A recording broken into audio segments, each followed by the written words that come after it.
नमस्कार विद्यार्थी मित्रों, कक्षा 7 विषय हिंदी। आज हम काव्य 5 हिंद देश के निवासी का अभ्यास करेंगे। इस काव्य में बताया गया है कि फूल तरह तरह के हैं, अलग अलग नदियाँ हैं। जैसे फूल को गूंथ कर एक माला बनाई जाती है और नदियाँ सागर में मिलकर एक हो जाती है, इसी तरह हमारे देश में अलग अलग रंग, रूप, भाषा और पहनावे वाले लोग रहते हैं, पर यह लोग आपस में मिलजुल कर एक हो जाते हैं और अपने भारत की एकता प्रकट करते हैं। काव्य नंबर 5 हिंद देश के निवासी। विविधता में एकता हमारे देश की विशेषता है।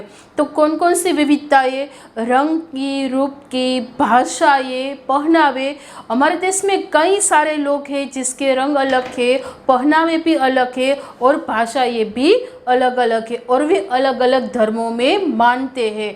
यह हमारे देश की विशेषता है। साथ ही विकास और शक्ति की परिचायक भी है। अलग अलग रंग, रूप, भाषाएं होने पर भी सभी लोगों का लक्ष्य क्या है? तो कि भारत का विकास करना और भारत की शक्ति को आगे बढ़ाए रखना। यह हमें इस काव्य में सिखाया गया है।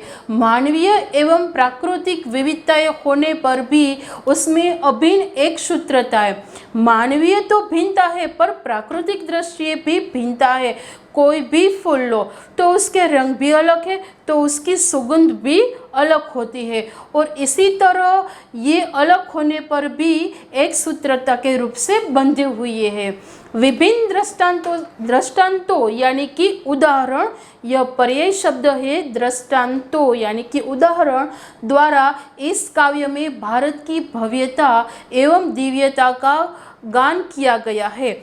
यहाँ पे हमें दर्शाया गया है कि इन सभी के द्वारा भारत कितना भव्य है, इसका हमें यहाँ महत्व बताया गया है। यह काव्य आपको कंठस्थ भी करना है। यह भारत का नक्शा है, ये भारत माता है और अलग अलग राज्यों में अलग अलग लोग अलग पहनावे के साथ यहाँ हमें दिखाई देते हैं। हिंद देश के निवासी सभी जन एक है। हिंद यानी कि हिंदुस्तान, या तो हमारा भारत देश, निवासी એટલે કે रहने वाले, और जन એટલે કે लोग और मनुष्य। यहाँ पे रिक्त स्थान भी है। हिंद देश के खाली जगह सभी जन एक है, तो निवासी। हिंद देश में, भारत में, हिंदुस्तान में रहने वाले सभी लोग एक है। रंग, रूप, वेश, भाषा चाहे अनेक हो। चाहे नो अर्थ भले ही, लेकिन यहाँ पे ऐसा कहा गया है कि उसके रंग भले ही अलग हो, रूप अलग हो। वेश यानी कि पहनावा એટલે કે પોશાક, એ જે પહેરવેશ પહેરે છે એ દરેક લોકોના ધર્મ, જ્ઞાતિ, ગામ અને શહેર, દેશ પ્રમાણે અલગ અલગ હોય છે। फिर भी अनेक है એટલે કે अनेकता में एकता। यह हमारे देश की विविधता में एकता दिखाई देती है। बेला, बेला का अर्थ होता है मोगरा। बेला, गुलाब, जूही, चंपा, चमेली प्यारे प्यारे फूल गुथे माला में एक है।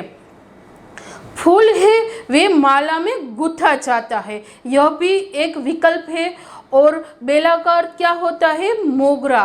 और हमें ऐसा प्रश्न पूछा गया है कि हिंद देश के निवासी काव्य में कौन से फूल की बात की गई है? तो कि ये 5 फूल हमें याद रखने हैं। बेला, गुलाब, जूही, चंपा और चमेली, ये सभी फूल अलग अलग है। तो प्रश्न एक यह भी है कि विविध प्रकार के फूल किस बात का प्रतीक है? तो कि विविध प्रकार के फूल भारत की विविधता का प्रतीक है। और अलग अलग फूलों की माला किस बात का प्रतीक है? ये सभी तरह तरह के यानी कि अलग अलग फूल है, और जब हम इसको माला में गूंथते हैं तो ये एक माला एक हो जाती है, यानी कि एक रूप धारण करती है।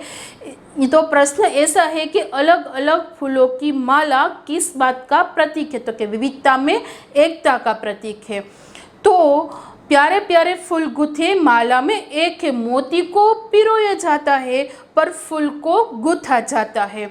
कोयल की कूक न्यारी पपी है की टेर प्यारी, गा रही तराना बुलबुल, राग मगर एक है। यहाँ पे हमें 3 पक्षी दर्शाए हैं, कोयल, पपी है और बुलबुल। और पपी है को हम गुजराती में बप्पैयो एवं नाम कहे छे, जेने वरसादी पक्षी तरीके पण आपणे ओळखीए छीए। कोयल एनो तो अवाज खूब ज मधुर होय, न्यारी, न्यारी यानी कि अनोखा, जुदा, सबसे अलग होना, એટલે કે કોયલનો અવાજ બધા કરતાં જુદો છે। તો પપીહાનો પણ અવાજ ખૂબ જ પ્યારો એટલે કે મીઠો છે। गा रही तराना बुलबुल, बुलबुल एक पक्षी का नाम है, અને तराना यानी कि गीत। ये सभी पक्षी जो अपनी अपनी आवाज़ में गीत गाते हैं, એટલે કે अपनी आवाज़ से बोलते हैं, એટલે કે इन तीनों के पीछे का जो राग है वे तो एक ही है।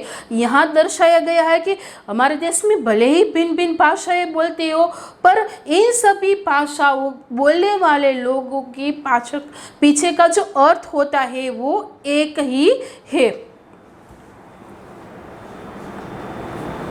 यहाँ अलग अलग धर्मस्थान दिखाए गए हैं और लोग यानी कि बच्चे भी दिखाए।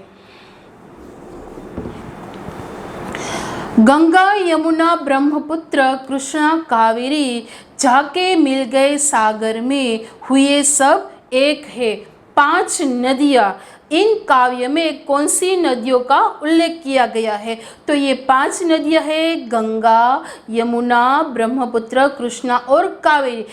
इन 5 नदियों के सिवाय कई सारी नदियाँ भारत में बहती है, और ये सभी नदियाँ अंत में कहाँ मिलकर एक हो जाती है? तो के सागर में। ये सभी नदियाँ सागर में मिलती है और एक हो जाती है।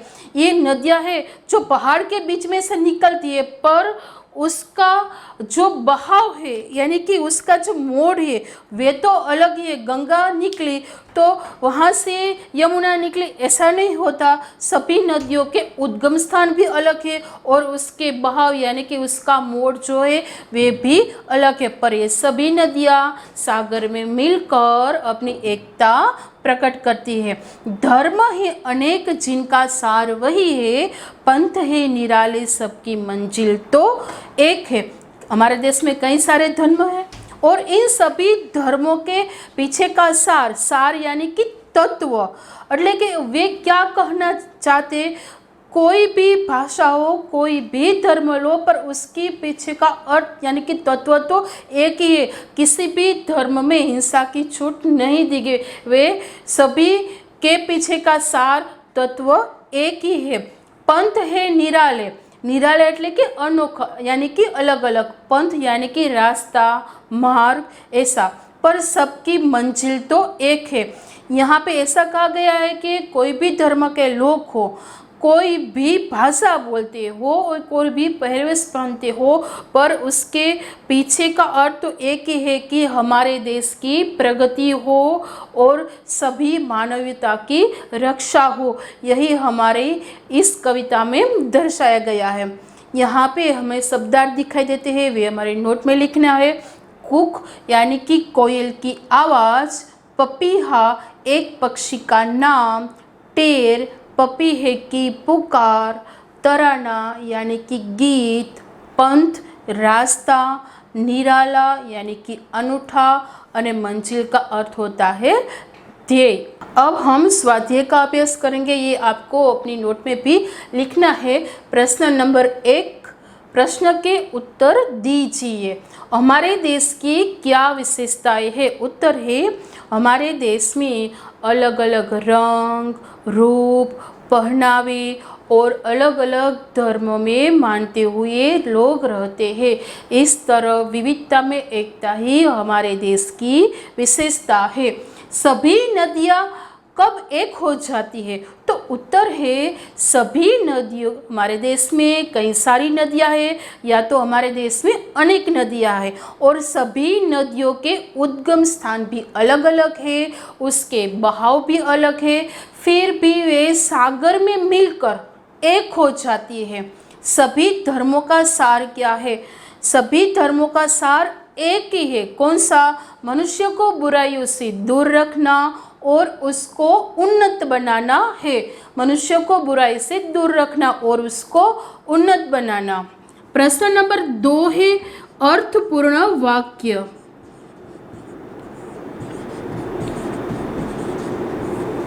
अर्थपूर्ण वाक्य है शब्द पंखुड़ियों को उचित क्रम में रखकर वाक्य बनाइए, यानी कि ये अर्थपूर्ण वाक्य है। इस तरह से हमें सही अर्थ में, सही पद में शब्द की रचना नहीं की गई यहाँ फुल में। तो इस पर से कौन सा सही शब्द बनता है? तो हम भारत देश के निवासी है। प्रथम फुल में से कौन सा वाक्य बनता है? हम भारत देश के निवासी है। दूसरा फुल, कोयल की आवाज मधुर होती है। कौन सा वाक्य बनता है?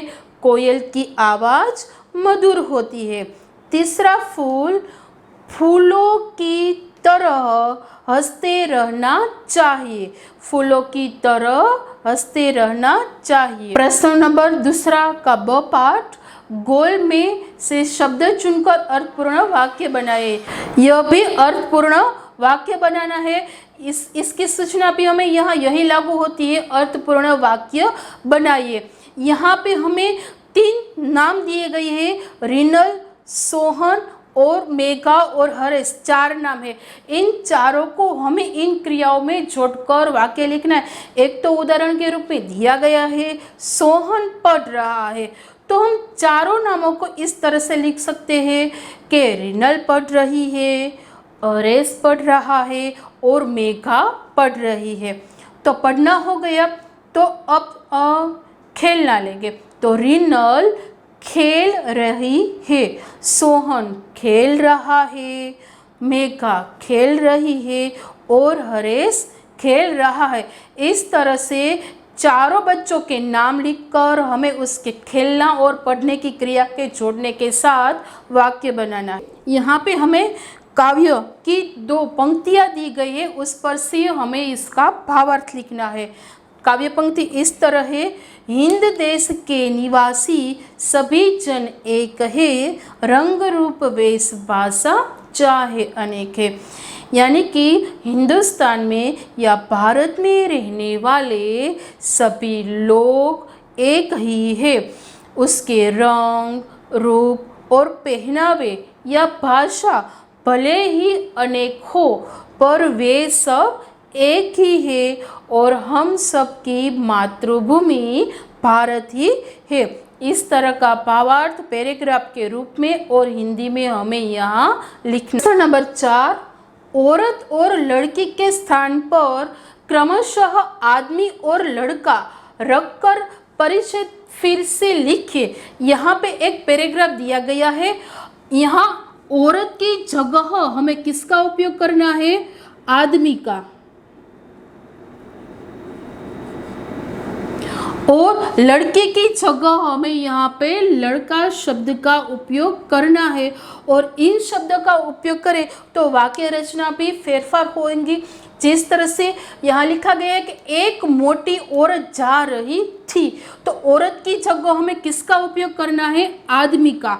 तो वाक्य इस तरह से बनेगा, एक मोटा आदमी जा रहा था, पीछे पीछे एक लड़की चल रही थी। लड़की की जगह लड़का, पीछे पीछे एक लड़का चल रहा था। लड़की छोटी और पतली थी। लड़की की जगह लड़का, तो लड़का छोटा और पतला था। औरत को पता चला तो घुरकर बोली। औरत की जगह आदमी, आदमी को पता चला तो वे घुरकर बोला, ए लड़की, तो ए लड़का। फिर से ये वाक्य, आदमी को पता चला तो घुरकर बोला, ए लड़का, मेरे पीछे पीछे क्यों चल रहा है? लड़की भोलेपन से बोली, मैं तो केवल छांव के नीचे चल रही थी। तो लड़की की जगह क्या आएगा? लड़का। लड़का भोलेपन से बोला, मैं तो केवल छांव के नीचे चल रहा था। अब हम फिर से इसका सीधा उत्तर बोलेंगे, एक मोटा आदमी जा रहा था, पीछे पीछे लड़का चल रहा था। लड़का छोटा और पतला था। आदमी को पता चला तो घुरकर बोला, ये लड़का मेरे पीछे पीछे क्यों चल रहा है? लड़का भोलेपन से बोला, मैं तो केवल छांव के नीचे चल रहा था। तो गुजराती में देखे तो एक माणस हतो, એ માણસ જાતો હતો એટલે કે મોટો અને જાડો હતો, એટલે એક છોકરીની પાછળ પાછળ જાય છે। એ પતલો અને નાનો હતો, એટલે કે જ્યારે ઓલા પેલા માણસને ખબર પડે છે કે તું મારી પાછળ પાછળ શું કામે આવે છે, તો એમ કહે છે કે હું તો માત્ર છાયામાં જાઉં છું, એટલે કે તડકો હોય અને જાડો અને મોટી વ્યક્તિ આગળ જતી હોય તો પાછળ એને છાંયો આવે છે, તડકો આવતો નથી। प्रश्न नंबर 1 के उत्तर लिखिए। हिंदवासियों में कैसी विविधताएं पाई गई है? तो इसका उत्तर, हमारे देश में अलग अलग रंग रूप, भाषाएं, पहनावे और अलग अलग धर्म में मानते हुए लोग रहते हैं, फिर भी हमारे देश में एकता है। इस तरह विविधता में एकता हमारे देश की विशेषता यानी कि विविधताएं है।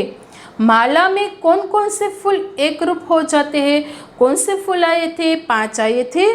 बेला, गुलाब, जूही और चंपा, चमेली, ये फूल माला में एक रूप हो जाते हैं।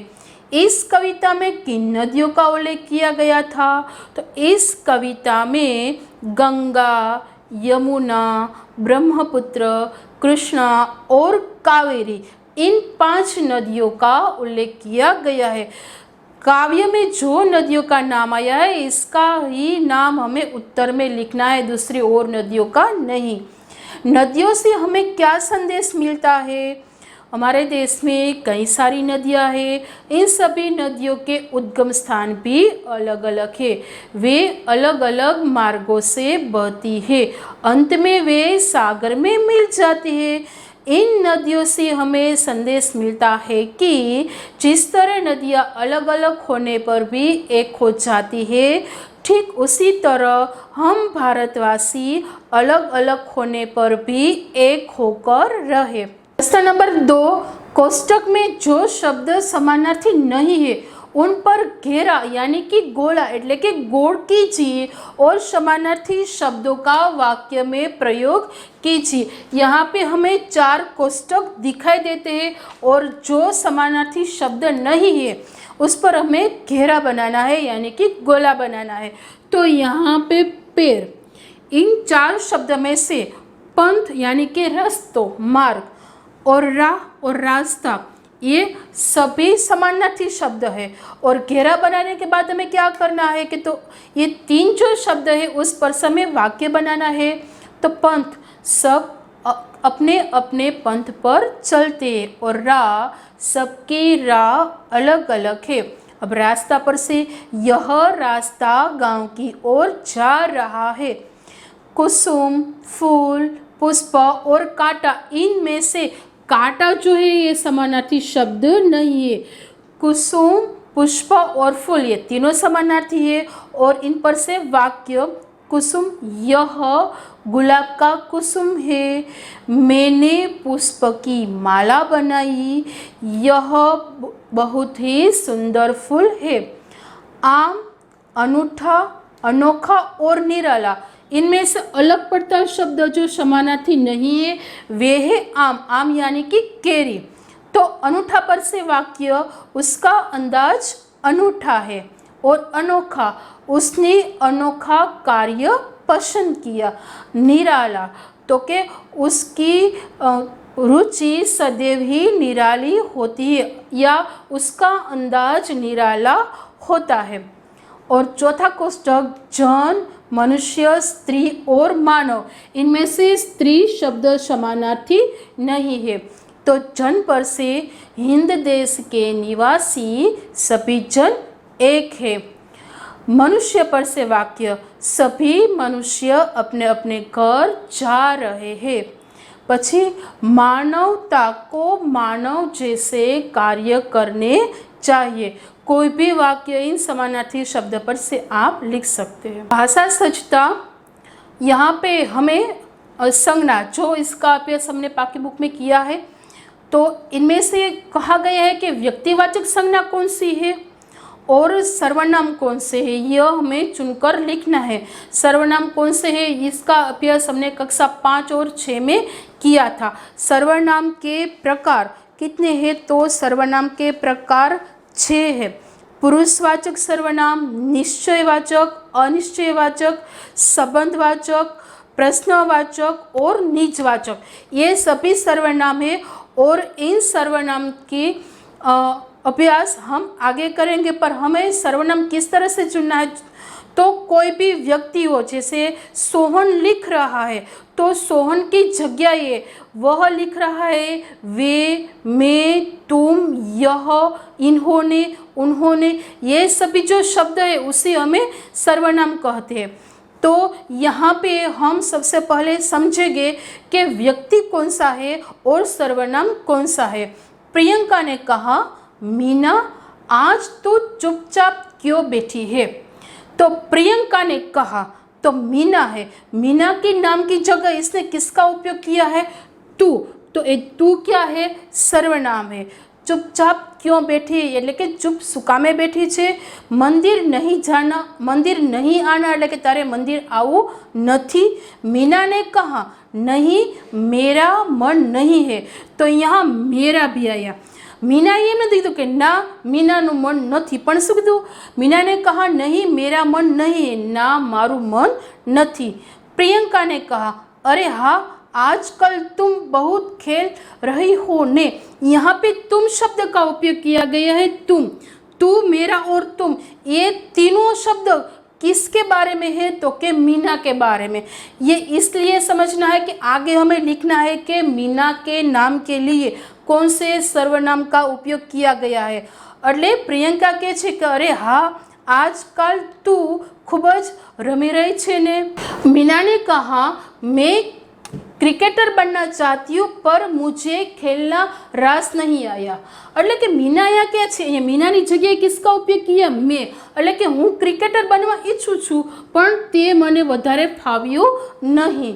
तो प्रियंका ने कहा, क्यों?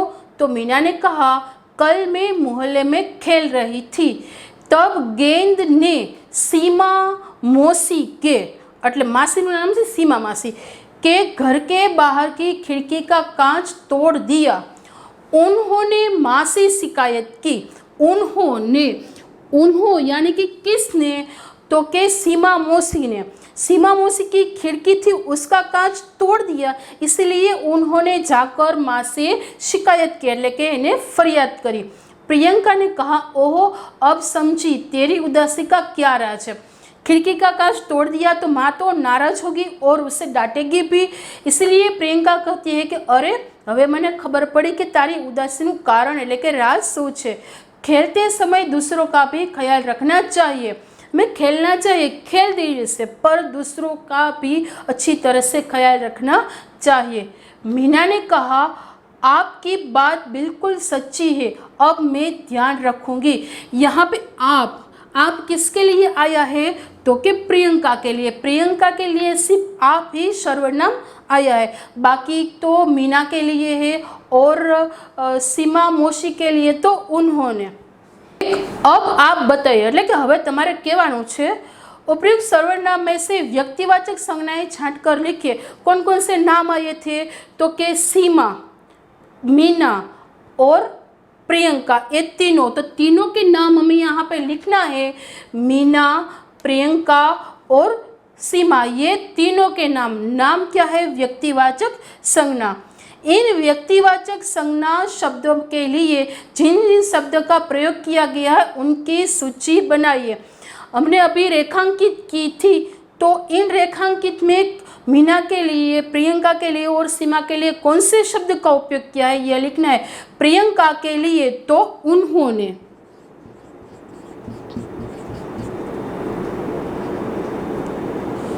प्रियंका के लिए सिर्फ उन्होंने शब्द का, और मीना के लिए तू, तुम, मुझे। उपयुक्त संवाद में से व्यक्तिवाचक संज्ञाएं छांट कर लिखे। तो हमें पहला यहाँ पे नाम लिखना है, मीना, प्रियंका, और सीमा।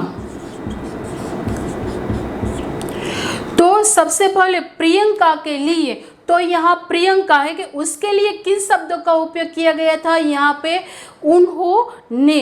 तो उन्होंने ने पर किस शब्द का उपयोग किया गया था, आप। ये किसने किया था, मीना ने। पर किसके लिए, तो के प्रियंका के लिए। तो यहाँ पे आएगा आप।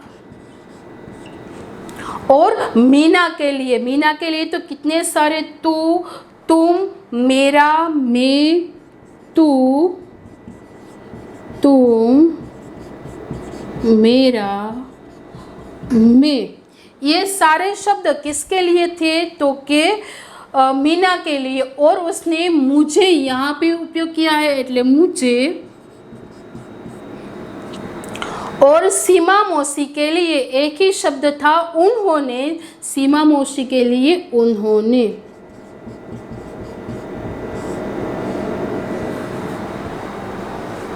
इस तरह से इस पैराग्राफ पर से व्यक्तिवाचक संज्ञा और सर्वनाम हमें यहाँ पे। प्रश्न 3, नीचे दी गई परिभाषा को पूर्ण कीजिए। जो शब्द खाली जगह के स्थान पर उपयुक्त होते उन्हें सर्वनाम कहते, लेकिन कोनी जगह आवे ने सर्वनाम कहे छी, तो के संज्ञा। जो शब्द संज्ञा के स्थान पर आते हैं उससे हम सर्वनाम कहते हैं। तो सर्वनामना प्रकार આપણે હમણાં જોયા કે કેટલા છે, તો કે 6। यहाँ पे पुरुषवाचक सर्वनाम की बात की गई है। पुरुषवाचक सर्वनाम ना पाछा पण 3 प्रकार છે, उत्तम पुरुष, मध्यम पुरुष અને अन्य पुरुष। बोलने वाला व्यक्ति होता है वे प्रथम पुरुष होता है, और सुनने वाला होता है वे मध्य पुरुष, और अन्य पुरुष जो दूसरों की बात की गई है वे। तो जिन सर्वनाम शब्दों का प्रयोग किया गया है उन्हें अलग छाट कर लिखिए। तो यहाँ पे हमें घेरा बनाया है, इस पर सर्वनाम हमें यहाँ से चुनना है और लिखना है। मुझे बल्लेबाजी में मज़ा आया, तो यहाँ पे मुझे। और हम मैच जीत गए, तो हम। तो ये दोनों सर्वनाम किस में आते हैं, तो के प्रथम पुरुष सर्वनाम में आते हैं। और तीसरा, तुम अच्छे क्षेत्र रक्षक हो, तुम, यानी कि ये दूसरा पुरुष है। और तुम्हारी गेंदबाजी का जवाब नहीं, ये भी। ये दोनों प्रथम पुरुष, ये दो मध्यम पुरुष। और वह कैप्टन है माँ, वह, और उसने एक लंबा छक्का लगाया, तो उसने। तो ये तीसरा, तो एक क्या है, अन्य पुरुष। प्रथम पुरुष, मध्य पुरुष और अन्य पुरुष, ये रेखांकित किए गए शब्द हमें यहाँ पे इस तरह से लिखना है। मुझे, हम, तुम, तुम्हारी, वह और उसने। इस तरह से सर्वनाम शब्दों को चुनकर हमें यहाँ पे विधानों को पढ़िए और खुद के लिए प्रयुक्त सर्वनाम को छांटकर गोला में यानी कि चौरस में लिखिए। खुद के लिए, तो इससे कौन सा सर्वनाम कहते हैं, निजवाचक सर्वनाम, जेमा पोतापण अपनेपण का उपयोग, એટલે કે પોતાપણાનો જ ઉપયોગ થયો હોય એવા સર્વનામને કેવું સર્વનામ કહેવામાં આવે છે, તો એને નિજવાચક સર્વનામ કહે છે। तो यहाँ છે अब राजीव स्वयं बल्लेबाजी करेगा।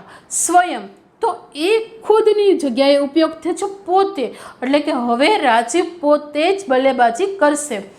मैं अपने आप चला जाऊंगा, यहाँ पे अपने आप, हूँ मारी मेड़े ज चाल्यो जैस। तो ये दोनों शब्द हमें यहाँ पे लिखना है।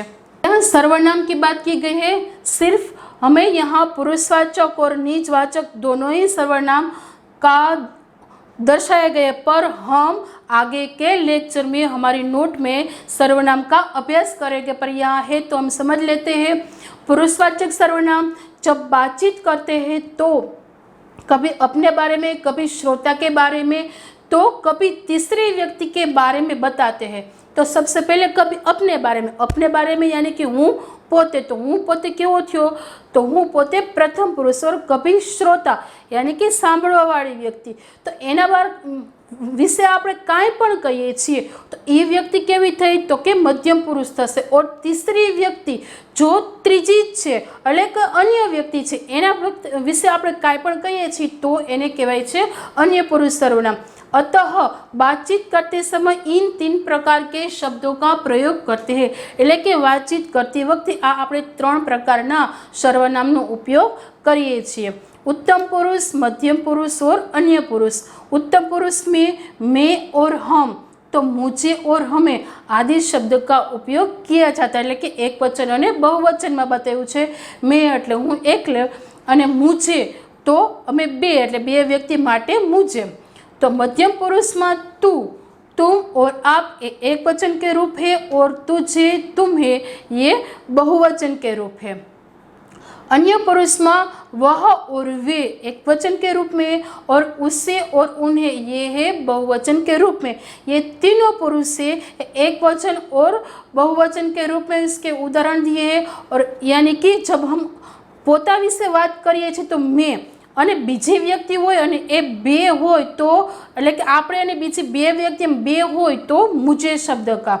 और निजवाचक सर्वनाम, कुछ सर्वनाम शब्द का प्रयोग स्वयं के लिए यानी कि अपनेपन के लिए किया जाता है तथा जिनसे निजित्व या अपनेपन એટલે કે પોતાપણાનો બોધ થાય એટલે કે જ્ઞાન આપને થાય उन्हें निजवाचक सर्वनाम कहते हैं। जैसे मैं स्वयं चला जाऊंगा, तो यहाँ पे स्वयं ये पोतापणानु बतावे छे कि हूँ पोते चाल्यो जईश। मैं अपने आप पढ़ लूँगा એટલે કે હું મારી મેળે જ ભણી લઈશ એટલે કે यहाँ पे अपने आप है, ये भी निजवाचक सर्वनाम है। और वह आप ही चला जाएगा, आप ही એટલે કે તે પોતાની મેળે જ ચાલ્યો જશે એટલે કે आप। પછી वे खुद चले गए, वे खुद એટલે કે તે પોતે ચાલ્યો જશે। तो यहाँ पे काव्य 5 पूर्ण होता है।